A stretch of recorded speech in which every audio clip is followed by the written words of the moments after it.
Bismillahirrahmanirrahim. Alhamdulillahirrabbilalamin.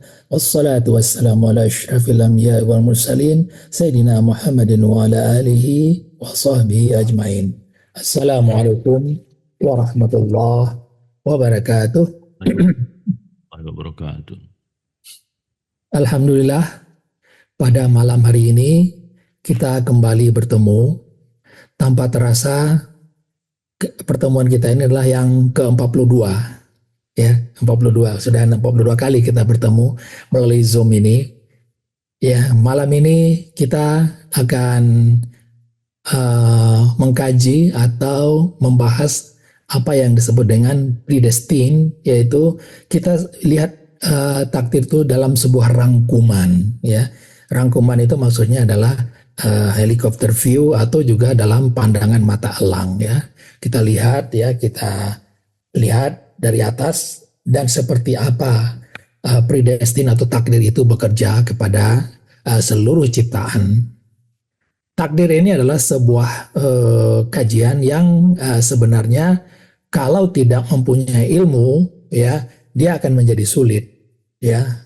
Jadi ilmu yang memadai dibutuhkan untuk itu. Kita tahu bahwa percaya kepada takdir baik dan buruk itu dari Allah Subhanahu wa taala itu adalah rukun iman yang keenam.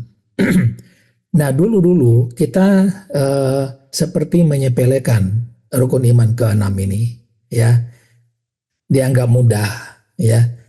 Tetapi ada ternyata diletakkan di yang keenam karena dia sulit untuk dipahami tanpa memahami ilmu ma'rifatullah yang sebenarnya.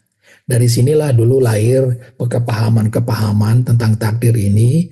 Ya, misalnya adalah Qadariyah, Jabariyah, dan juga diantaranya, ya, itu yang muncul, ya. Dari tahun ke tahun, dari abad ke abad, pemahaman itu tetap seperti itu, seperti tidak ada perubahan, ya. Sehingga umat Islam sekarang ini hampir 99% atau 90% lebih itu adalah berpahaman Qadariyah, yaitu yang bisa berusaha dan kemudian semua hasil yang dia dapat itu adalah hasil usaha dia, ya. Kemudian Asy'ariyah itu juga ada, ya. Tapi itu jalan pertengahan. Kita sudah bahas itu di dalam kajian-kajian sebelumnya. Nah, malam ini kita akan bahas predestin ini dalam sebuah kerangka di dalam ilmu ma'rifatullah. Nah, kita lihat ininya, bagan atau apa yang akan kita bahas itu adalah predestin itu sendiri apa. Kemudian pintu pembuka segala ilmu yang telah diajarkan oleh Ustadz kita, Ustadz Husain bin Abdul Latif kepada kita. Kemudian kita lihat apa itu kitab kehidupan. Ada predestin, ada kitab kehidupan. Ya, kitab kehidupan itu apa? Kemudian Iqra, apa yang kita baca? Nah, Iqra itu adalah membaca kitab kehidupan. Nah, kitab kehidupan siapa? Nanti kita akan lihat kitab kehidupan seluruh makhluk itu bisa insya Allah kita baca. Ya, kemudian kita juga akan membaca apa fasilitas kehidupan setiap makhluk. Ya, untuk menjalani kitab kehidupan itu sebagai bagian dari predestin atau takdir ilahi. Ya, fasilitas hidupnya apa, kehidupannya apa. Ya, kemudian sehingga yang dari fasilitas kehidupan itulah kita tidak perlu lagi mencari-cari siapa aku, ya, siapa aku, siapa yang mengenal dirinya akan mengenal Tuhan. Kita enggak perlu itu lagi, ya. Tahu fasilitas kehidupan setiap makhluk, maka di situ kita tinggal apa nanti. Nah, itu, ya. Kemudian kita lihat juga bagaimana ikhtisar kehidupan seorang manusia. Bagaimana manusia kebanyakan, ya, bagaimana manusia-manusia khusus, ya, manusia-manusia khusus itu adalah manusia atau orang-orang yang disebut oleh Ustadz kita yaitu orang-orang Allah. Ya, gimana keadaannya, ya. Jadi kehidupan itu apa yang berbeda, ya. Kemudian apa perkembangan sisi kerohanian manusia yang bisa terjadi, ya. Ini juga sesuatu yang jarang dibahas orang, ya. Apa variasi kerohanian yang bisa dimiliki oleh seorang manusia. Dan kemudian yang berikutnya adalah kita akan membahas tentang kitab kehidupan otak manusia. Nah, apa di dalam otak manusia itu yang bisa kita baca? Karena apa yang keluar dari otak manusia itu adalah kalam ilahi, ya. Dan otak manusia itu sendiri adalah alam ilahi atau pena ilahi. Nah, ini yang akan kita bahas nanti. Mari kita perlahan-lahan saja, ya. Nanti ini tidak akan selesai dalam satu pertemuan, tapi kita insya Allah akan selesaikan sampai 1 jam saja nanti. Sampai di mana berhenti, kita akan berhenti di situ dan akan kita lanjut pada pertemuan berikutnya.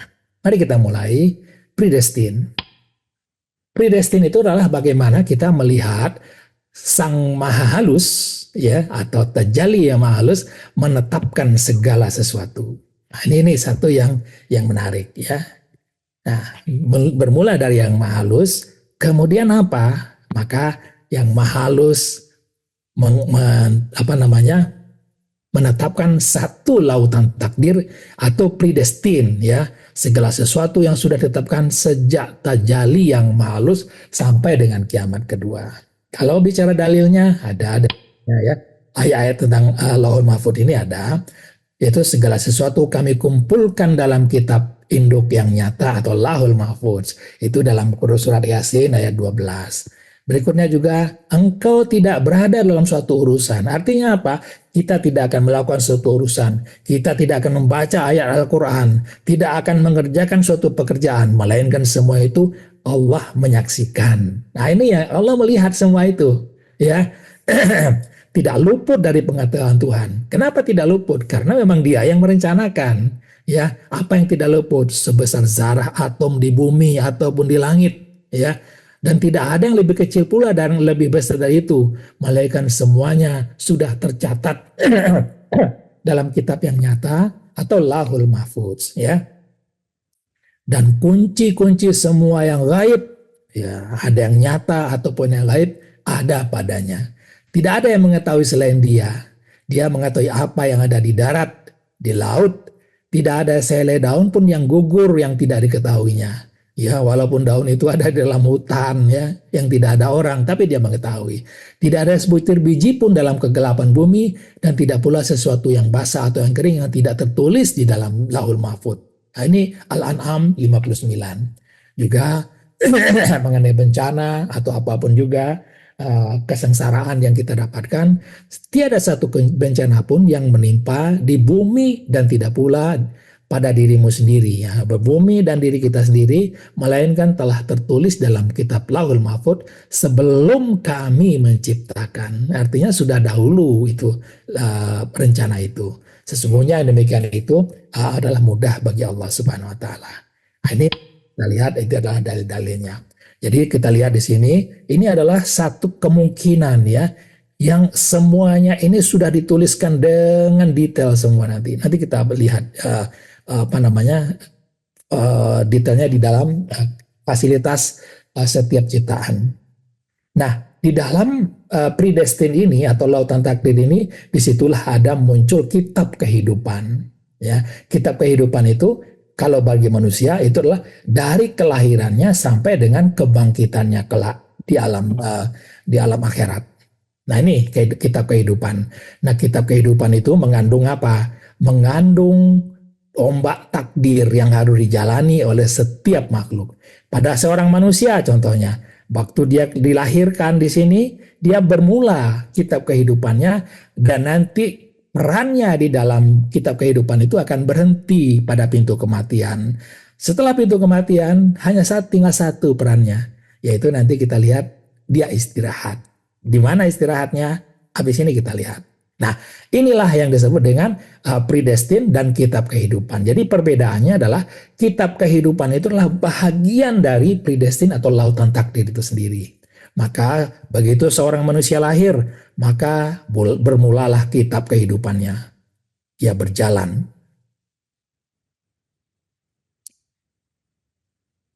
Dan berakhir pada saat kematiannya.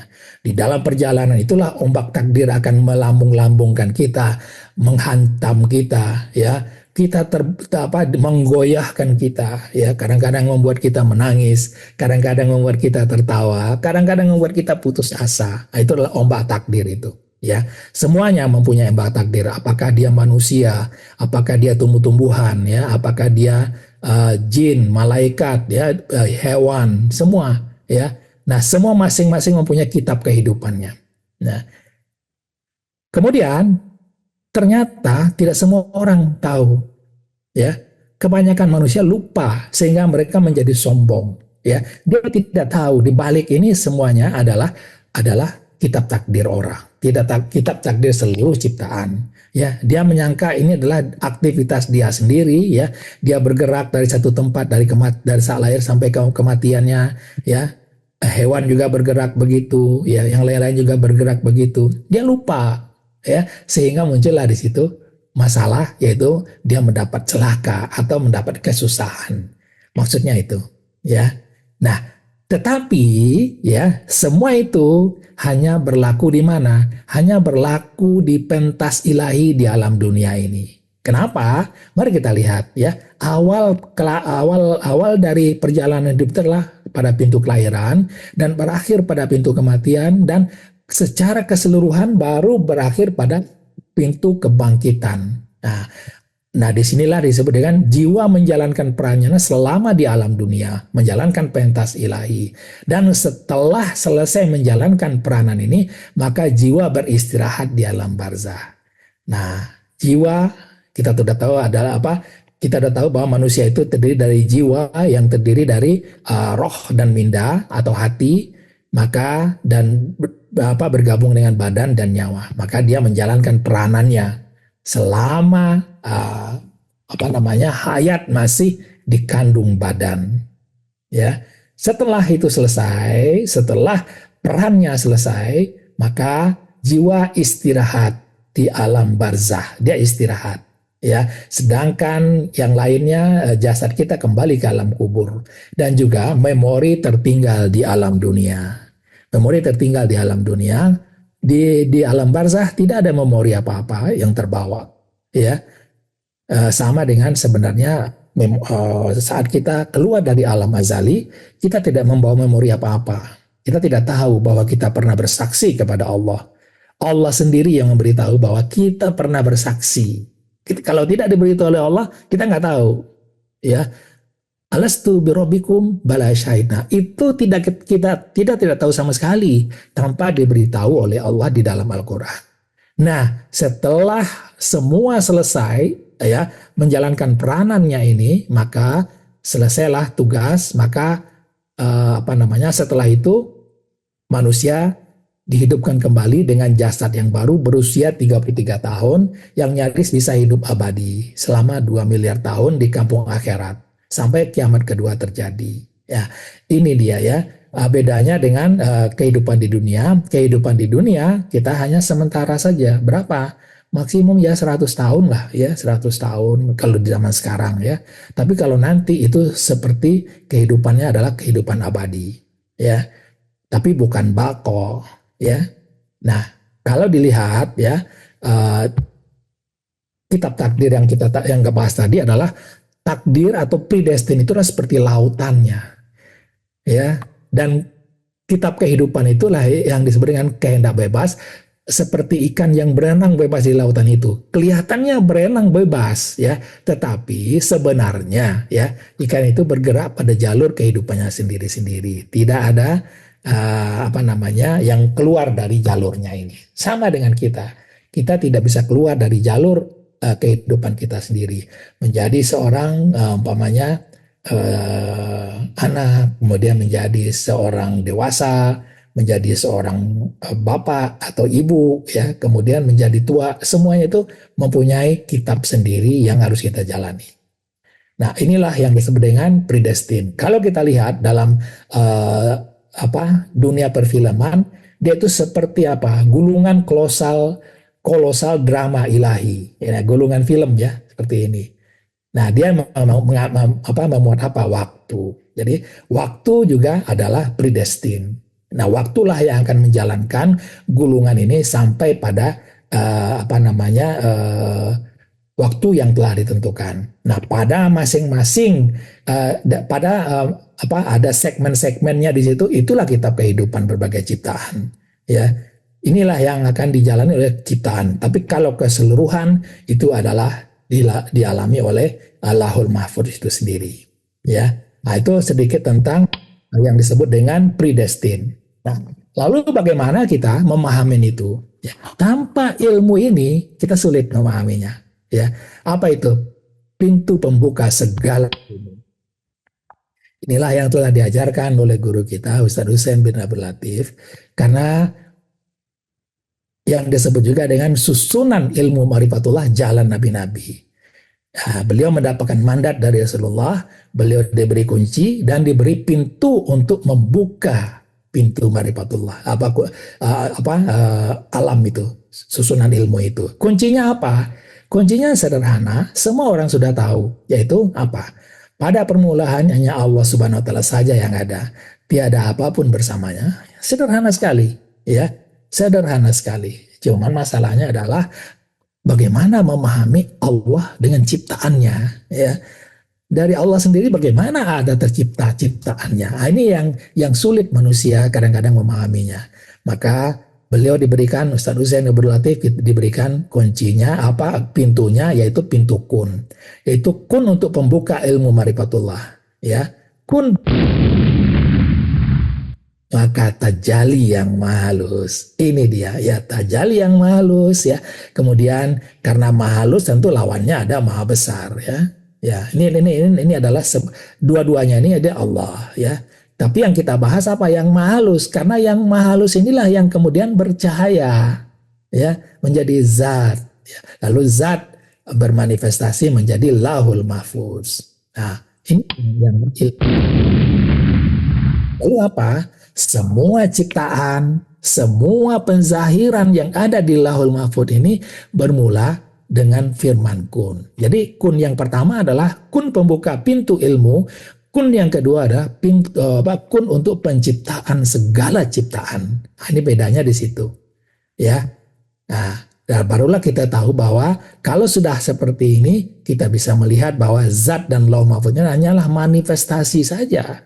Manifestasi dari mana? Dari sumbernya yang halus. Nah, ini ilmunya begini saja, ya, ilmunya itu, ya. Mari kita lihat, ya,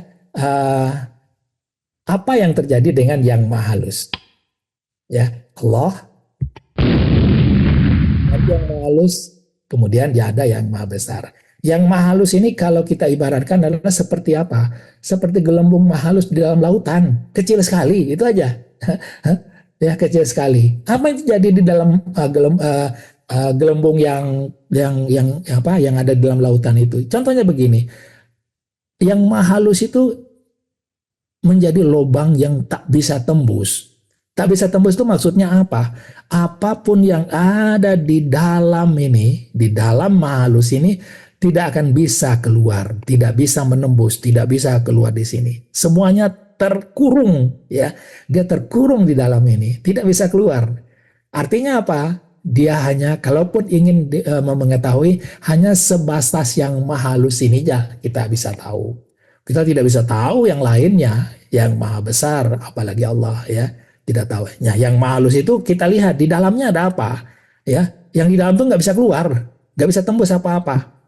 Di dalamnya ada apa? Di dalamnya ternyata ada zat yang bercahaya. Ya, zat yang cahayanya akan menjahanamkan, akan menghancurkan apapun juga yang ada di dalam lahul mahfuz ini. Ya, lahul mahfuz inilah yang disebut tadi adalah ciptaan penzahiran, ya, sifat-sifat. Ya, lalu apa? Ya, untuk menjaga cahaya zat ini tidak menghancurkan lahul mahfuz ini, maka ada 70 tirai nur. Kita perbesar sedikit. Ini dia seperti ini. Ada yang maha halus, ada zat, ada lahul mahfuz. Ya, lalu lahul mahfuz itu apa? Ya, saat firman kun itu serentak itu terjadi. Serentak yang terjadi apa? Karena belum ada waktu, ya. Di Al-Quran pun tidak disebutkan berapa lama. Ya, maha halus, zat, kemudian tirai nur, arash, air, kemudian al-mustawa, pena, ada di Sidratul Muntaha, ada cikal bakal apa? Ada cikal bakal paduan langit dan bumi itu ada di sini, ya. Kemudian kerajaan Allah itu adalah Sidratul Muntaha ini, yaitu tempat para malaikat menerima perintah-perintah Allah Subhanahu wa taala. Nah, tadi malam alhamdulillah pensyarah yang yang wanita, Mbak Eki telah menerangkan susunan dari Lauhul Mahfuz ini dengan bagus sekali. Ya, silahkan nanti dilihat ya. Lalu apa yang terjadi ya?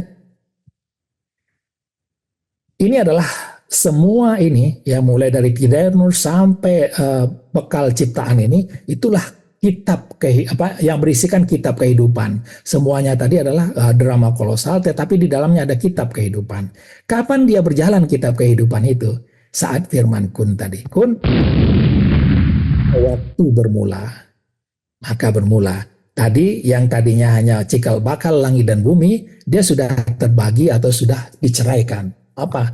Yang pertama adalah langit dan the universe ya, bumi dan planet-planet dan juga galaksi-galaksi semuanya ada di situ, dan langit, tujuh langit ya. Dan disitulah berjalan kitab kehidupan ini. Ini berputar ya. Nanti akan kita lihat selama berapa lama dia akan berputar, itu ada nanti ya. Setelah dia berputar ya, maka selesai kiamat pertama ya. Apa yang kalau kiamat pertama itu kehidupannya sudah berbeda.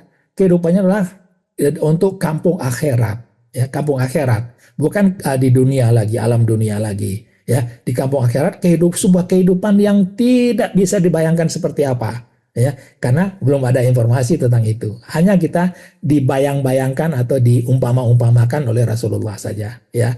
Lalu apa? Tadinya di sini ada air ya, Kemudian inilah yang akan menjadi tempat surga kelak diciptakan oleh Allah Subhanahu wa taala ya di sini. Sedangkan di sini mungkin ya akan tetap menjadi kekosongan. Tempat apa kalau kekosongannya? Nanti selesai itu. Kehidupan di akhirat pun selesai. Maka berhenti sudah. Nggak ada lagi waktu. Nah, kalau sudah berhenti, ada dua kemungkinan. Apa kemungkinannya? Pertama, surga itu lenyap. Ya, kenapa? Karena surga itu kekal. Tidak kekal di dalamnya selama ada langit dan bumi surga itu. Di surga pun ada langit dan bumi. Selama itu kekal, maka kekallah surga itu. Tapi mana ada kekal? Kalau ciptaan mana ada yang kekal? Maka nanti yang pertama kemungkinannya adalah surga itu juga hancur. Kecuali jika Tuhan menghendaki yang lain. Atau apa? Ini tidak aneh. Maka di sini tercipta kembali sebuah sandiwara baru di sini. Ya, tetapi kalau kita lihat bahwa kalau tidak ada sandiwara baru, maka harus musnah. Ya, semua kehidupan akhirat pun akan musnah. Maka dibukalah sedikit tirai nur di sini. Ya, terjadilah kiamat kedua. Semua yang ada di bawah tirai nur, mulai arash, kemudian ada surga, ya, ada penghuni surga, ada semuanya, ada sidratul muntaha, semua musnah kembali kepada zat. Zat juga ciptaan, zat juga akan musnah kembali, dan kembali ada yang maha halus dan yang maha besar, di mana dua-duanya ini adalah Allah Subhanahu wa taala. Ya, itu kalau kita melihat yang maha halus. Lalu apa yang terjadi dengan kun? Kun yaitu kun kedua, yaitu kun untuk penciptaan. Di Al-Quran kun untuk penciptaannya banyak, ada 8 kalau tidak salah. Silakan dilihat di kajian-kajian sebelumnya. Ya, kun, apa yang terjadi? Ya, maha halus ini kita anggap dalam sebuah proyektor film itu adalah sebuah mesin ya. Kemudian ini adalah gulungan tadi, drama ilahi tadi. Maka ini adalah layar tempat terpampangnya sandiwara ilahi itu. Maka kalau kita lihat kun, maka sinar cahaya zat menyinari, maka layar pun berkembang atau menampilkan gambaran kehidupan. Nah, inilah predestin tadi ya yang kita bahas tadi. Kita lihat sedikit ya, predestin itu mulainya seperti apa. Mari kita lihat. Ya, Allah yang maha halus, yang maha besar. Kemudian yang maha halus itu di dalamnya ada zat, kemudian di dalam zat itu ya dilingkumi oleh tirai nur, ada arash, ada air, sidratul muntaha, ya, kemudian ada cikal bakal bumi. Ini sekaligus tadi serentak, ya. Kemudian apa? Sebelum terjadinya langit dan bumi, sebelum yang paduan langit dan bumi ini hancur atau dipecahkan menjadi dua, maka diciptakan dulu apa? Diciptakan dulu roh Rasulullah Sallallahu Alaihi Wasallam, ya. Roh Nabi Muhammad itu diciptakan 60.000 tahun sebelum pemecahan langit dan bumi ini menjadi dua, menjadi terpisah, ya. Maka zat disebut dengan wajibul wujud, sedangkan semua yang terjadi di dalam lahul mahfud atau predestin atau takdir itu disebut dengan mungkinul wujud. Ya, lalu pada waktu setelah tercapainya waktu, maka tadinya cikal bakal bumi di sini telah diciptakan menjadi apa? Pembangunan infrastruktur langit dan bumi, ya. Selama berapa tahun? Selama 16 miliar tahun penciptaannya saja, ya. Lalu apa? Kemudian, ya, diberilah umur atau rentang kehidupannya, yaitu 10 miliar tahun, kemudian dan bumi yang baru, karena nanti pun ini akan hancur, ya. Langit dan bumi ini akan hancur seperti kita lihat tadi. Lalu kehidupan akhirat bermula. Kehidupan akhirat pun tidak akan abadi, dia akan hancur lagi, ya. Apa yang terjadi, ya? Nggak ada di sini sudah, ya. Kemudian zat pun akan hancur. Maka inilah makna dari inna lillah wa inna ilaihi rajiun. Dari Allah atau dari yang maha halus kembali kepada yang maha halus. Ini kalau kita lihat secara kejadian fisikal, ya. Tetapi bagi kita yang sudah mengenal marifat, untuk melihat kepada yang maha halus cukup sederhana. Nanti akan kita lihat, itulah nafi isbat, ya, nafi isbat. Jadi tidak perlu menunggu kiamat kita melihat Allah atau melihat yang maha halus, tetapi dengan berdasarkan ilmu yang yakin, sehingga kita bisa melihat dengan ainul yakin, bahkan sampai kepada hakul yakin. Nah, ya, setelah innalillah, ya, mahalus kembali kepada yang mahalus semua, awalnya mahalus, akhirnya mahalus, maka semua kembali kepada Allah. Inilah kitab kehidupan yang kita lalui kelak, ya, bagi seluruh ciptaan yang kita ambil dari saripati ilmu yang telah disampaikan oleh Ustadz kita, Ustadz Husain bin Abdul Latif. Ya, itu dia. Setelah kita punya pintu pembuka segala ilmu, kita lihat kitab kehidupan seperti apa. Kitab kehidupan. Ini kitab kehidupan tadi, ya. Ada kehidupan manusia, ada kehidupan kita di alam dunia, ada kehidupan kita nanti di alam akhirat. Nah, mari kita lihat kita kehidupan ini. 18 miliar tahun bumi dan langit diciptakan, kemudian berjalan, ya. Berjalan fase 1 sampai fase kelima. Nanti kiamat pertama terjadi. Dan sekarang sudah berjalan 4,6 miliar tahun sejak diberi umur 0 ini. Lalu ada 5,4 miliar tahun lagi sebelum kiamat kedua. Pada saat itulah, pada fase-fase ketiga, 4, dan 5 ini, nanti manusia akan menaklukkan angkasa lepas. Untuk apa? Menjalankan tugas khalifah. Ini sudah kita bahas sebelumnya, ya. Yaitu untuk apa? Untuk menciptakan kemakmuran bagi semesta alam. Maka karena Rasulullah memang diturunkan untuk apa? Untuk rahmat semesta alam. Padahal beliau sudah meninggal. Yang melanjutkan siapa? Ya, kita yang melanjutkannya. Ya, membawa yang tugas berikutnya, membawa iblis dan teman-temannya, ya, dan setara kroni-kroninya kembali untuk beriman kepada Allah. Ya, tugas khalifah ini dulu ditawarkan kepada siapa? Ya, pernah ditawarkan kepada siapa dulu tugas khalifah ini? Ya, tugas khalifah ini pernah ditolak, ya.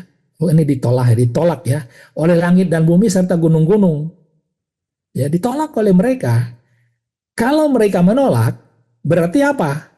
Mereka juga punya minda, punya otak, atau punya minda, atau mempunyai hati yang bisa memikir. Mereka memikir, nggak akan sanggup mereka menanggung atau menjalankan amanah itu. Nah, maka ditolak, ya. Maka manusia menjelajah angkasa lepas. Kitab kehidupan Bani Adam, nah ini yang kita lihat. Sejak Nabi Adam dilahirkan, telah turun 124 nabi dan rasul-rasul untuk membimbing manusia ya sampai menjelajahi kitab kehidupannya ini dari uh, zaman yang sangat primitif sampai nanti kepada zaman yang serba canggih yang tidak dibayangkan, belum terbayangkan sekarang. Nabi Muhammad juga sudah selesai tugas beliau, ya. Kemudian dilanjutkan oleh siapa? Oleh yang disebut dengan warasatul anbiya dan para mahdi. Ini sudah kita bahas pada minggu yang lalu, tugas mereka apa, ya. Nah, inilah yang disebut juga dengan orang-orang Allah. Orang Allah pun apa tugas mereka sudah kita bahas pada minggu yang lalu. Nah, bagaimana dengan membaca kitab kehidupan ini? Hari kita lihat membaca kitab kehidupan, ya. Apa yang dibaca, ya? Ini kita lihat. Iqra, membaca kitab kehidupan. Inilah tugas manusia sebenarnya untuk mendapatkan ilmu. Kenapa kita bisa mendapatkan ilmu dari kitab kehidupan ini? Karena kitab kehidupan ini sudah diatur dengan sangat sempurna tanpa ada yang dilupakan, ukurannya juga sangat tepat sehingga bisa diprediksi ya. Kemudian sebab dan akibatnya juga sudah terprediksi dengan jelas. Ya, sebenarnya kita tinggal membaca saja. Di mana membacanya? Ini yang kadang-kadang orang tidak care. Dari mana kita membacanya? Ini tempat kita membaca. Apa? Dari predestin tadi muncul kitab kehidupan yang dikalungkan di leher setiap makhluk. Dikalungkan itu secara spiritual lah. Gak kelihatan soalnya. Ya, secara spiritual. Kepada siapa? Kepada malaikat sudah dikalungkan kitab kehidupan mereka. Kepada manusia, kepada jin, kepada haiwan, tanaman, unggas. Al-Quran pun sendiri punya kitab kehidupannya sendiri juga. Kemudian kitab-kitab atau buku-buku media dan lain-lain. Semuanya itu adalah kalam-kalam Allah yang akan berbicara nanti. Dari mulut-mulut mereka atau dari aktivitas mereka lah akan terbuka nanti kalam ilahi atau perbuatan. Nah, dari mana mulainya? Maka dia akan dimulai dengan apa? Diilhamkan. Diilhamkan ya, maka berjalanlah perbuatan masing-masing malaikat berjalan sesuai dengan kitab kehidupannya, manusia berjalan dengan sesuai dengan atau berbuat sesuai dengan kitab kehidupannya sendiri. Begitu juga dengan yang lain-lainnya, jin dan sebagainya. Jin ada yang menjadi setan, semuanya berjalan sesuai dengan apa? Sesuai dengan kitab kehidupannya masing-masing. Dan itulah yang membentuk rentak kehidupan.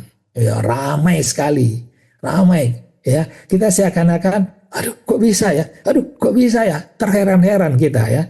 Dari pertama diam, wah muncul lagi sebuah keadaan yang membingungkan. Kemudian diam, nah kemudian muncul lagi, dia berguling seperti itu. Dan itulah yang menimbulkan ilmu, ya. Nah, siapa yang membaca? Nah, siapa pembaca kalam ini dan penebar pahamnya siapa? Ya, kita tahu bahwa ini semua tadi ya, butuh bacaan nih, butuh pembaca nih. Siapa yang akan membaca? Ya, membaca apa? Membaca hewan-hewan, membaca tanaman, gunung, laut, Al-Quran, kitab, sungai, danau, semua butuh ya dibaca. Siapa yang membacanya? Masalahnya di situ. Tidak semua orang bisa membaca ternyata. Karena ada persyaratannya. Persyaratannya apa? Ini persyaratannya. Ada wadah di sini. Wadahnya adalah minda kita. Ya, minda kita atau hati spiritual kita yang terdiri dari apa? Minda atau pikiran, ya, kemudian penglihatan dan pendengaran. Tiga ini selalu nih satu nih. Ya. Nah, ini yang perlu dibersihkan. Ini ya bersih, maka baru dia bisa membaca ini. Ya, ilmu ini turun. Oh begini, maka akan memunculkan apa yang disebut kata orang aha, ya, efek. Jadi sebuah kekagetan kita tentang sesuatu peristiwa yang mencengangkan kita. Nah, setelah itu bersih, baru diberi ilham oleh Allah kepahaman. Kepahaman pun dari Allah, bukan kita yang paham. Kita baca ilmunya, kalau tidak ada kepahaman, kita juga nggak tahu. Bengong kita juga, ini apa gitu. Tetapi dengan ilham dari Allah Subhanahu wa taala, maka kita diberi kepahaman, dia menjadi ilmu, ya. ilmu yang baru akan menjadi gudang dari ilmu-ilmu. Perkembangan ilmu fisika bisa seperti fisika dasar, fisika apa yang lain-lain lah sampai ke fisika kuantum. Nah, itu gudang ilmu dibaca. Semuanya dibaca di sini ya, dari apa perilaku atom-atom yang dibaca. Ya, nah disinilah nanti akan menyimpulkan peradaban baru. Minggu lalu kita sudah cerita peradaban baru itu apa? Menaklukkan angkasa lepas tadi dengan berbagai persyaratan. Tapi tidak cukup hanya dengan bersih ini saja ya. Dia juga harus bersih dan suci dia. Bersih dan suci. Ini harus bersih dan suci dia. Ya, karena itulah yang dipersyaratkan oleh Allah, yaitu orang yang saat duduk, saat berdiri, saat berbaring dia zikir atau zikrullah, ingat kepada Allah sehingga hatinya bersih dari segala noda, dari segala kotoran. Nah, disitulah nanti akan orang-orang itu diharapkan bisa menjadi gudang pengisi gudang ilmu dari zaman ke zaman. Nah, itu dia membaca tadi. Kalau kita lihat, ini yang menarik ya, fasilitas kehidupan setiap makhluk. Ini menarik. Apa fasilitas yang diberikan oleh Allah kepada setiap makhluk? DNA makhluk. Ya, apalagi? Nanti kita lihat nanti. Kepada DNA yang sebegini saja, sangat kecil ya, ada unsur-unsurnya, ada adenin, thymine ya, sitosin ya, kemudian guanin dan fosfat sebagai ininya, kerangkanya, itu semuanya memiliki fasilitas yang sama dengan kita. Cuman ukurannya mungkin berbeda. Apa? Ada nyawa. Dia mempunyai kehidupan sendiri. Jasadnya terdiri dari apa? Dari fosfat dan sebagainya ya. Nyawa dia hidup. Ya, sehingga dia tidak rusak. Kemudian hati atau minda, ya, dia punya hati juga, tetapi tentu dengan tugas yang berbeda. Ya, kalau tidak punya hati, di sini nggak akan terjadi keteraturan. Hati itulah yang membuat semua itu patuh. Begini kata kitab takdirnya, kitab kehidupannya, maka dia akan begini selama-lamanya. Ya, kalau ada perubahan, yang merubahnya apa? Dia akan patuh. Lalu ada roh. Ya, roh itu adalah untuk pergerakannya, sedangkan nyawa adalah untuk kehidupan. Nah, itu yang terjadi dengan apa? Atom-atom pun sama, nggak ada bedanya. Ya, ada nyawa, jasad, hati hati atau minda dan roh. Kemudian otak kita pun dia sendiri punya, tapi dengan untuk tugas yang sederhana. Ya, lalu apa? Jantung sama mempunyai itu juga. Maka orang mengatakan, oh di jantung itu ada hati, ada hatinya, ya. Tapi bukan untuk hati yang sama dengan jiwa manusia, nggak sama, ya. Lalu apa? COVID-19 itu punya juga, maka dia patuh saat dia ada, maka dia akan patuh kepada hukum-hukum. Kalau ada ditemukan vaksin, dia akan patuh kepada apa yang ada pada vaksin itu. Nah, itulah yang terjadi dengan jin juga. Jin jasadnya adalah dari api. Lalu apa? Ada malaikat, jasadnya adalah dari cahaya. Ya. Lalu apa? Tumbuh-tumbuhan, sama semua. Ya. Awan, lautan, ya, hewan-hewan. Kemudian langit pun mempunyai hati dan minda. Sehingga saat diminta oleh Allah, hai langit, maukah engkau menjalankan amanah khalifahku? Ya, karena mereka mempunyai hati dan minda, mereka menolak karena memang mereka tidak mampu untuk itu. Ya, lalu apa? Bumi ya juga ditawarkan oleh Allah amanah dulu untuk menjadi menjadi khalifah. Dia tidak mau juga. Nah, gunung-gunung sama. Dia menolak tugasan dari Allah karena merasa tidak sanggup. Manusia merasa sanggup. Nah, sanggup kenapa? Diberi fasilitas tersendiri oleh Allah. Mindanya ini minda yang paling berkembang, dengan yang paling mampu untuk menangkap semua tugas-tugas itu. Begitu juga jasadnya, ya, dan roh yang disediakan untuk manusia itu. Lalu, kehidupan ciptaan ini sudah kita tahu bahwa semua dalam pengetahuannya, tidak ada yang dilupakan. Yang tadi itu dibuat sangat sempurna, disusun dengan sangat presisi sekali.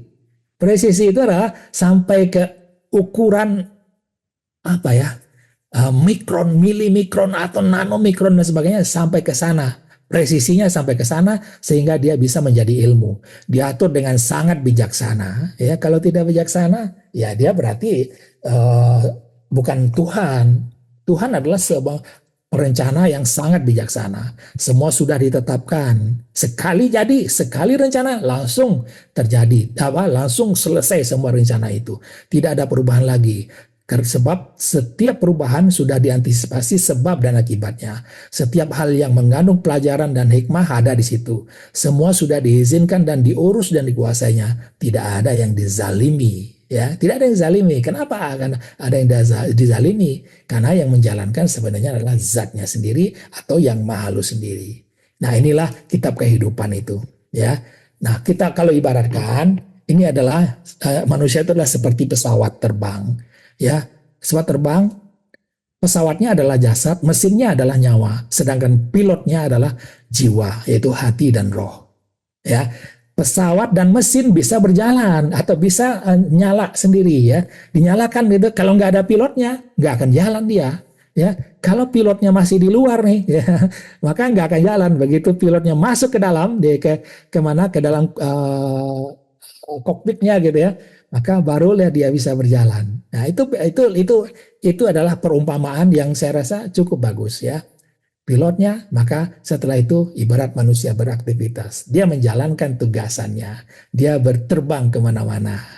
Ya. Nah, kalau kita lihat pada diri manusia, itu ada seperti ini.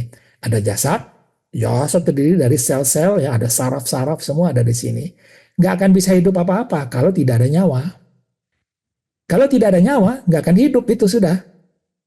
Maka nyawa lah yang menghidupkan. Nyawa ini berpusat di jantung. Kalau sudah bersatu jasad dengan nyawa ini saat dilahirkan atau mungkin saat diciptakan di dalam rahim ya, maka jadilah dia raga manusia yang siap dihuni. Dihuni oleh siapa? Dihuni oleh jiwa. Nah, inilah dia raga manusia, ada kehidupan, ada jasadnya sendiri. Maka barulah ada roh dan ada hati. Nah, inilah jiwa atau pilotnya ini. Pada manusia biasa ya, pilot ini hanya bisa apa? Hanya bisa mengecil, roh ini mengecil dan membesar, mengecil dan membesar. Hati itu hanya bisa turun, naik ke sini, turun ke sini, naik ke sini, turun ke sini, ya. Atau melanglang buana kepada impian-impian dan sebagainya. Nah, ini yang terjadi pada manusia umumnya, ya. Pada manusia umumnya, jiwa itu hanya dia mengecil, membesar, membesar, mengecil, ya. Nah, ini realitasnya seperti apa? Ini dia siklus kehidupan kita. Dari tidur ini jiwa mengecil, ya, atau ruhnya mengecil, mindanya turun ke dalam dada, menjadi jiwanya di dalam dada, dipegang oleh Allah di situ. Maka kemudian kita bangun. Setelah kita bangun, semua ruh sudah memenuhi tubuh kita ini, barulah dia bisa bekerja, dia bisa minum, bisa beribadah. Lalu beristirahat, lalu tidur lagi, bolak-balik begitu saja gitu. Ya, itulah manusia yang saya pun dulu seperti itu juga, nggak ada bedanya kita semua. Ya, oh, kok bedanya nggak beda dengan semut ya. Semut kan jalan tidur, jalan sama dengan ayam juga, sama dengan kucing gitu kan, nggak ada bedanya sama sekali. Ya, nah ini yang berbeda dasar kehidupan manusia. Nah, kemudian yang menarik adalah perkembangan sisi kerohanian manusia. Ya, perkembangan sisi kerohanian manusia. Ya, kerohaniannya kita mulai tadi jasad, kemudian nyawa menjadi raga, kemudian roh, hati menjadi jiwa. Ini tadi muter-muter ya, bolak-balik ya. Ada satu hal yang terjadi pada apa? Pada manusia mana khusus, ya. Apa itu? Mari kita lihat. Dari hanya siklus kehidupan normal, tidur, bangun, bekerja, beribadah, makan, minum, istirahat, tidur, kita berubah menjadi apa? Ada variasinya sekarang ternyata. Yaitu apa? Variasi jiwa orang-orang yang diberikan kesempatan oleh Allah untuk masuk ke alam sakinah. Nah ini dia. Alam sakinah itu adalah sebuah alam yang di situ ada hanya kebahagiaan, ada ketentraman, jiwa dimasukkan ke sana, dipanggil oleh Allah. Wahai jiwa-jiwa yang tentram, irji'i ila rabbiki radiyatan mardiyah, farkhuli fi ibadi wadkhul jannati. Masuk ke sana seperti masuk ke alam surga, kata Al-Quran di situ. Nah, ini yang khusus. Ada kekhususan di situ. Nah, kalau sudah masuk ke sini ya, maka barulah kita nanti akan bisa aman. Aman untuk apa? Untuk bereksplorasi kembali dengan jiwa ini. Seperti apa? Ya, masuk kepada contohnya ini jiwa. Maka kita melakukan OBE, out of body experience atau astral projection. Ini akan bisa menjadi sebuah kajian tersendiri nanti. Ya. Kemudian apa lagi? Selain itu, selain dari alam sakinah tadi ya, selain dari alam sakinah ada OBE ya. Kemudian ada juga yang disebut dengan terbukanya mata ketiga. Nah, terbuka mata ketiga ini adalah bagaimana awalnya roh kita terasa ke atas, naik ke kerongkongan, terasa dingin. Nah, terasa dingin dan memutar ke sini ke kepala dan keluar di sini dalam bentuk mini. Ya, bentuk mini. Nah, nanti kalau kita tahu ini, apalagi kalau sudah mengalami paling tidak satu kali, ya, paling tidak satu kali, paling tidak ya tahu saja juga nggak apa-apa. Nanti kalau mulai ada rasa dingin keluar dari dalam dari naik ke atas kerongkongan kita, maka kita tahu oh ini kayaknya ada kayaknya bisa mata ketiga atau kita akan meninggal ya atau kita dalam sakaratul maut. Kalau sampai di situ maka kita siap ya. Maka kita akan tersenyum menjemput kematian itu. Ya, akan tersenyum menjemputnya. Ya. Nah, ini dia variasi jiwa itu. Kalau kita lihat ya tadinya hanya jiwa kita sama dengan badan kita ya, maka mulai dia naik ke atas dan seakan-akan naik turunnya itu mulai dari atas sini sekarang, bukan di atas kepala ya, turun ke bawah ya, saat kita tidur dia turun ke bawah ya, kalau enggak dia naik di atas dan meliputi semuanya ya. Kalau kita lihat ya, ini adalah manusia umumnya, semua hanya setinggi badannya, jiwanya juga hanya sebesar badannya saja, jiwa raga di sini ya. Ini adalah ruh, ini adalah minda tadi. Maka bagi orang yang sudah sampai pernah ke alam sakinah, maka dia akan berubah. Dia berubah seperti ini, ya. Jiwanya yang tadi kecil ya menjadi ada seperti perpanjangannya, ya. Jiwanya lebih panjang ya dari tubuhnya, sehingga yang hatinya atau mindanya menjadi yang tahu atau basirah, yang melihat apa-apa yang ada di bawah, dia tahu, ya. Nah, setelah sampai di situ, apa yang terjadi dengan orang-orang yang sudah sampai di sana, jiwanya sudah ada di alam sakinah, sudah pernah di alam sakinah, maka saat bekerja, dia bekerja seperti ini, ya, tidak akan terganggu, ya, tidak terganggu dia bekerja itu, ya, alam sakinah, tapi dia akan bekerja, beribadah, hidup keseharian, ya. Nah, di sini ya di alam sakinah. Terus apa? Perbedaannya adalah saat relax one corner atau jiwa menghadap Allah atau yang maha halus. Saat bekerja, jiwa seperti ini. Saat relax one corner, jiwa itu naik ke atas. Jiwa ada di atas, di sini di alam sakinah. Badan atau fisik menjadi fana, tetapi hidup. Tetap hidup ya. Kalau tidak hidup ya namanya sudah meninggal, mati. Fana itu cuman tidak terasa lagi apa yang ada di sini. Nah, inilah yang membuat orang-orang yang sudah mengenal alam sakinah ini bisa duduk 1 jam, bisa duduk 2 jam ya, tanpa terpengaruh apa yang ada di bawah lagi. Ada gatal, ada sakit, ada apa tidak terasa. Tetapi Ustadz kita menerangkan kepada kita, kalau duduk seperti ini, duduklah yang rileks, yang nyaman saja gitu. Dulu saya duduknya disuruh Pak Ustadz dilipat kakinya, waduh sakit luar biasa gitu kan. Tapi sekarang beliau mengatakan yang rileks saja ya, mau berselonjor boleh ya, segalanya boleh. Nah ini dia ya, ini adalah salah satu kelebihan yang diberikan oleh Ustadz kepada kita dalam ilmu Ma'rifatullah ini ya. Itulah yang yang bisa kita pahami tentang sebentar, ada yang perlu ya. Ikhtisar kitab kehidupan seorang manusia ya, ini sangat perlu sekali. Saya akan selesaikan ini sampai di sini, kita nanti akan berhenti ya.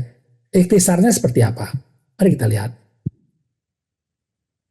Pada awalnya manusia dilahirkan dalam keadaan sakinah, holistik, jiwanya bersih dan suci, tenang sekali. Itulah keadaan bayi. Maka jiwa masuk ke saat ada menjadi bayi itu, berkembang ke sini, maka kemudian bayi berkembang menjadi anak-anak, menjadi dewasa, menjadi orang yang sudah mempunyai tugas-tugas sebagai orang tua. Lalu pada berikutnya adalah meninggal atau menjadi tua, ya menjadi tua. Maka di dalam perjalanannya itu, di sini mulai muncul permasalahan manusia itu. Permasalahan manusia muncul di sini. Yaitu apa? Pemikiran kita bertambah, berkembang, meluas. Apa saja masuk di sini ya. Pemikiran-pemikiran masuk ya, sehingga menjadi objek pikir kita. Kita pikir-pikirin gitu, kenapa ini? Lalu fisik kita tumbuh dan menua juga. Kemudian milik kita juga bertambah. Yang tadinya sedikit ya, hanya secukupnya, lalu bertambah sehingga menjadi begitu banyak, sehingga kita terpengaruh dengan kepemilikan kita itu. Ada ego kita juga meningkat. Ya. Lalu apa yang terjadi? Minda kita berubah. Ini semuanya masuk ke dalam otak nih. Ke dalam minda kita masuk, kita simpan. Ya. Kemudian juga dengan apa yang kita lakukan, ada berbuat dosa, berbuat maksiat, semuanya di situ. Lalu apa yang terjadi? Yang terjadi adalah pikiran kita bergolak di sini nih. Rasa emosi kita bolak-balik tak karuan dia, ya, sehingga ini membuat kita pusing. Nah, ya, yang pusing itu jiwanya nih. Dia berjalan ke sana, lalu sampai kepada masa tua. Nah, dalam perjalanan inilah manusia ingin kembali dalam keadaan sakinah atau holistik ini, ya. Bagaimana caranya ini? Ya, agar bisa mutmainah kembali, ya. Sehingga kita orang dewasa yang mempunyai minda seperti seorang bayi. Itu adalah perjuangan manusia, keinginan manusia sebenarnya. Ya.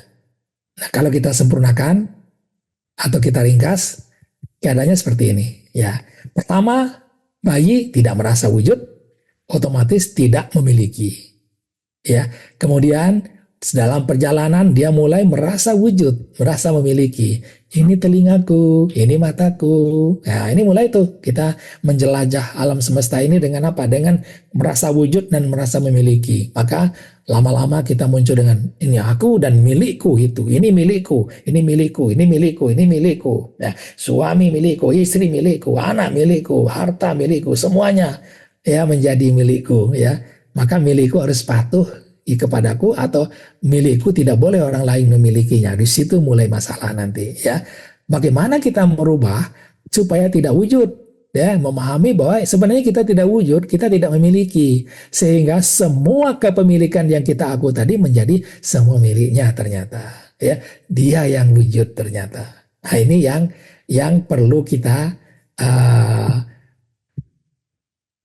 dapatkan nanti, yaitu dari zero atau sifar kembali menjadi sifar. Nah, bagaimana caranya itu? Ya.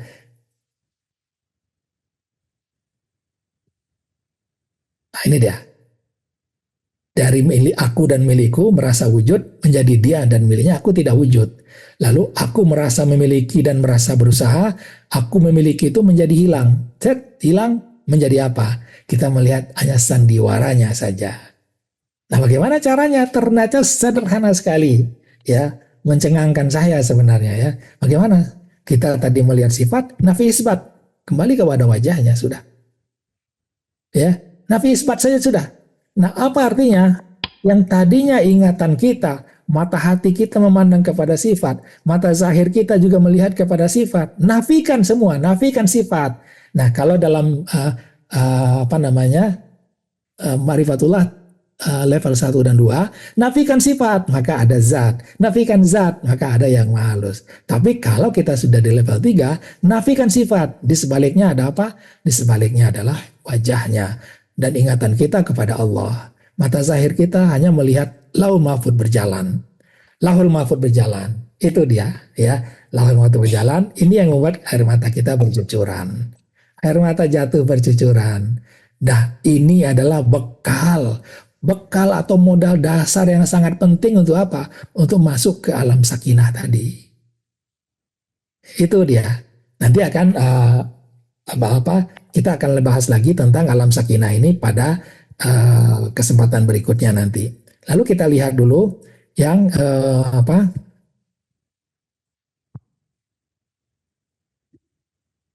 ini lewat. Kita lihat dulu sandiwaranya. Nah, ini saya pengen lihatkan bagaimana sandiwaranya ini bekerja. Ini kita lihat. Contohnya. Ingatlah aku akan ingat engkau. Inilah zikrullah kan. Ingat Allah, maka akan diingat oleh Allah. Ingat Allah, kita mengingat Allah, maka Allah mengingat kita. Nah, ini adalah ayat yang mengatakan bahwa kita dulu berusaha mengingatnya, lalu Allah akan mengingat kita. Coba lihat ayat berikut hadis berikut ini. Sesungguhnya Allah telah berfirman, apabila hamba-hambaku mendekati aku sejengkal, maka aku mendekatinya sehasta. Apabila dia mendekati aku sehasta, maka aku mendekatinya sedepa. Dan bila dia mendekati aku sedepa, aku datang lebih cepat ya menemuinya. Nah, coba lihat. Ya. Ini kita ingat sejengkal, maka dia ingat sehasta. Lihat. Lebih cepat mana? Lebih cepat mana ini? Lebih cepat dia. Dia dulu yang mengingat kita. Baru kita bisa ingat dia sebenarnya gitu. Ini sebuah sandiwara yang saya sendiri juga kaget ini. Oh, ternyata saya mengingat dia pun dia yang mengingat saya duluan. Sehinggalah barulah saya bisa mengingat dia. Ya, dia yang menginginkan saya mengingat dia ternyata gitu. Ya, nah ini sebuah sandiwara yang jarang orang yang tahu nih. Maka ingat Allah dulu ingat kepada kita, baru kita ingat kepada Allah. Sebenarnya begitu, ya.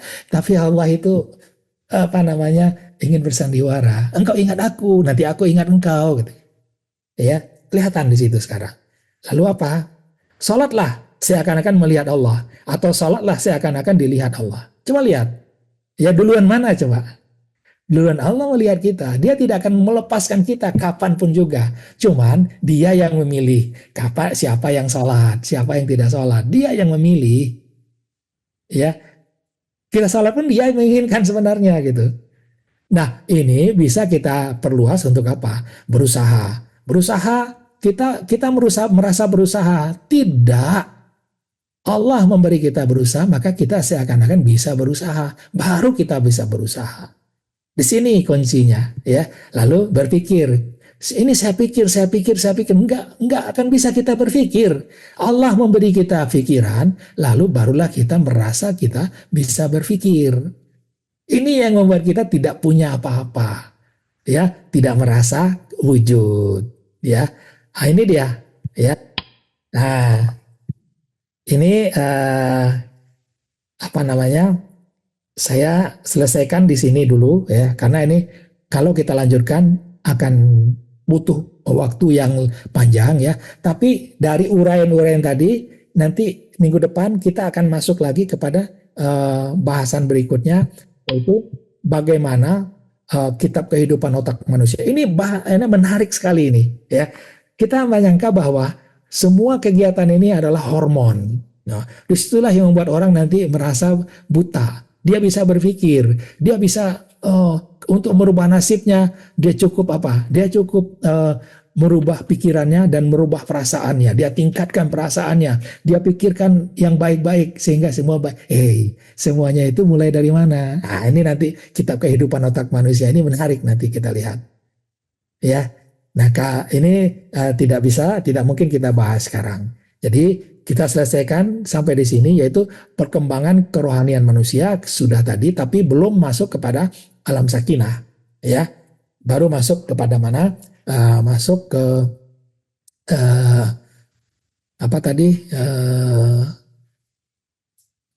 Masuk kepada bagaimana kita bisa menyatakan bahwa hanya Dia yang wujud dan Dia memiliki semuanya, sehingga kita tidak wujud, ya. Nafikan sifat dan isbatkan kepada yang maha halus, ya. Ingatlah Allah, lalu apa? Semua yang kita lihat di alam di depan kita itu hanya apa?